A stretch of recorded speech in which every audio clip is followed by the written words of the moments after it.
Assalamualaikum warahmatullahi wabarakatuh.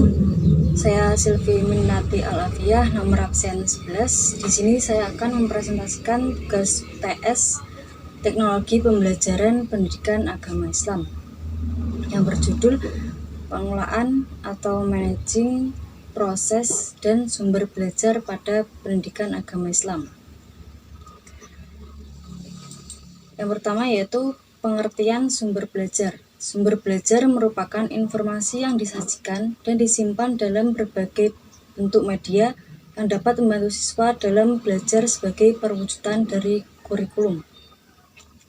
Pengertian lain menurut Barbara B. Sales dan Rita Siriki, sumber belajar adalah sumber-sumber yang mendukung belajar, termasuk sistem penunjang, materi, dan lingkungan pembelajaran.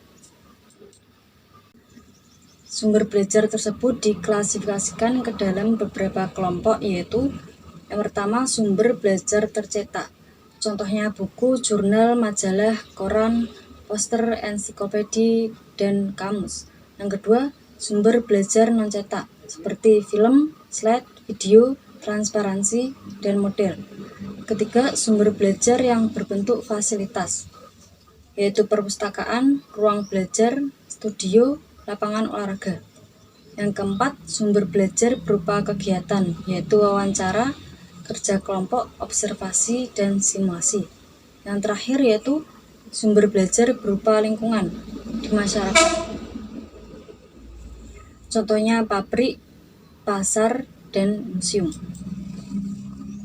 Selanjutnya yaitu pengelolaan sumber belajar. Beberapa strategi dan prinsip yang dapat diterapkan dalam pengelolaan dan penggunaan sumber belajar dalam pendidikan agama Islam yaitu analisis kebutuhan dan karakteristik belajar siswa, penggunaan sumber belajar yang beragam, pengembangan materi pembelajaran, penggunaan media pembelajaran, pengelolaan sumber belajar yang sistematis, penggunaan multi sumber belajar, evaluasi dan pengembangan sumber belajar, penggunaan sumber belajar yang sesuai dengan lingkungan belajar, penggunaan sumber belajar yang dapat dijadikan sebagai sumber belajar tambahan, penggunaan sumber belajar yang dapat mendorong proses pembelajaran yang efektif dan efisien. Upaya pengelolaan menurut Hasnawati untuk dapat berfungsinya sumber-sumber belajar dalam mendukung dan meningkatkan kualitas proses pembelajaran diperlukan upaya pengelolaan yaitu perencanaan sumber belajar, pengadaan sumber belajar, dan penyimpanan serta pemeliharaan sumber belajar.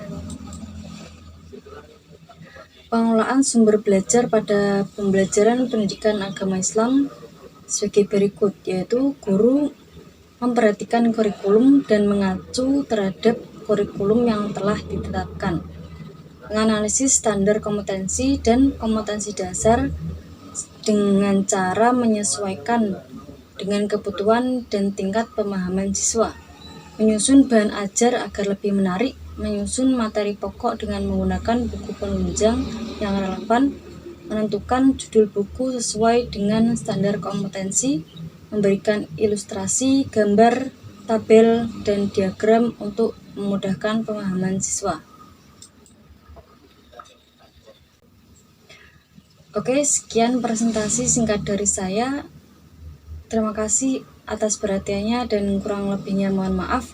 Wassalamualaikum warahmatullahi wabarakatuh.